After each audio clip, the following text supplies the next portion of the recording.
हरियाणा चुनाव कांग्रेस गुटबाजी की वजह से हारी। अब यही गुटबाजी बीजेपी का सिरदर्द बन चुकी है। कयास लगाए जा रहे हैं कि हरियाणा में बीजेपी के साथ बड़ा खेला हो सकता है और हाथ आई सत्ता फिसल सकती है। इन कयासों के पीछे हैं राव इंद्रजीत सिंह, जिन्होंने टिकट बंटवारे से पहले भी बीजेपी हाईकमान की नाक में दम कर दिया था और वो फिर हाईकमान की नाक में नकेल डालने की तैयारी कर रहे हैं। शुक्रवार शाम को केंद्रीय नेतृत्व ने कार्यवाहक मुख्यमंत्री नायब सिंह सैनी को फिर दिल्ली बुलाया था। यहां नायब सिंह सैनी ने केंद्रीय गृह मंत्री अमित शाह से मुलाकात की। देर रात तक बैठक हुई, जिसमें शपथ ग्रहण समारोह और सैनी मंत्रिमंडल पर चर्चा हुई। हालांकि सूत्रों से खबर है कि मीटिंग में राव इंद्रजीत सिंह पर भी कई घंटे चर्चा हुई।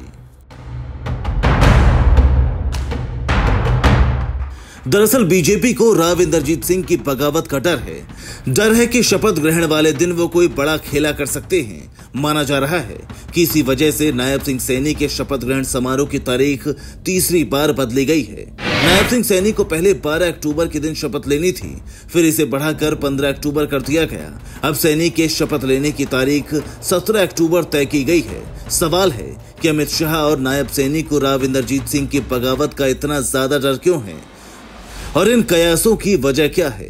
दरअसल सरकार गठन से पहले राव ने 2 दिनों में अहिरवाल बेल्ट के 8 विधायकों से मुलाकात कर हाईकमान को अपनी ताकत दिखाने का प्रयास किया है। वहीं हाल ही में उन्होंने एक जनसभा को संबोधित करते हुए अपनी मंशा जाहिर करते हुए कहा, जिस क्षेत्र के लोगों ने तीसरी बार सरकार बनाई उसका ध्यान रखना चाहिए। दरअसल राव इंद्रजीत सिंह बीते 10 साल से हरियाणा के मुख्यमंत्री बनने की ख्वाहिश दिल में दबाए बैठे हैं। साल 2014 में इंद्रजीत सिंह को हरियाणा के मुख्यमंत्री पद का प्रबल दावेदार माना जा रहा था, लेकिन हाईकमान ने खट्टर को सीएम की कुर्सी पर बैठा दिया। वो करीब 10 साल तक शांत बैठे रहे, लेकिन मनोहर लाल खट्टर को सीएम पद से हटाए जाने के बाद इंद्रजीत सिंह को एक बार फिर अपने मुख्यमंत्री बनने की संभावनाएं नजर आ रही हैं। इसीलिए उन्होंने टिकट बंटवारे के वक्त भी हाईकमान को अपनी ताकत का ट्रेलर दिया था। अब राव इंद्रजीत सिंह बगावत करते हैं तो बीजेपी के लिए बड़ी मुश्किल खड़ी हो सकती है, क्योंकि हरियाणा चुनाव में बीजेपी को 48 सीट मिली हैं, जिसमें अहिरवाल बेल्ट के 9 विधायक शामिल हैं। ये सभी राव इंद्रजीत सिंह के खास माने जाते हैं। विधानसभा चुनाव में सभी को टिकट भी इंद्रजीत सिंह ने ही दिलवाया था। बीजेपी को डर है कि अगर राव इंद्रजीत पार्टी के खिलाफ बगावत करते हैं तो ये 9 विधायक भी उनके साथ चले जाएंगे। इधर दिल्ली में राहुल गांधी भी कांग्रेस नेताओं के साथ बैठक कर रहे हैं, जिसमें हार की वजह तलाशी जा रही है।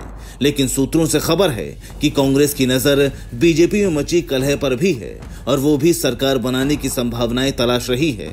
ऐसे में अगर राहुल गांधी इंद्रजीत सिंह को मुख्यमंत्री का ऑफर देकर समर्थन लेते हैं तो सूबे में 10 साल बाद कांग्रेस सरकार की वापसी हो सकती है। कांग्रेस के पास इस वक्त कुल 37 विधायक हैं, वहीं राव इंद्रजीत सिंह के पास 9 विधायक हैं।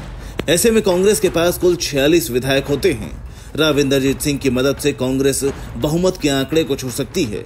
ऐसे में इस वक्त बीजेपी के लिए उन्हें मनाना बेहद ज्यादा जरूरी हो चुका है। हालांकि बीते 10 साल से मुख्यमंत्री की कुर्सी का इंतजार करते इंद्रजीत सिंह अपनी ख्वाहिश पूरी हुए बिना शायद ही माने।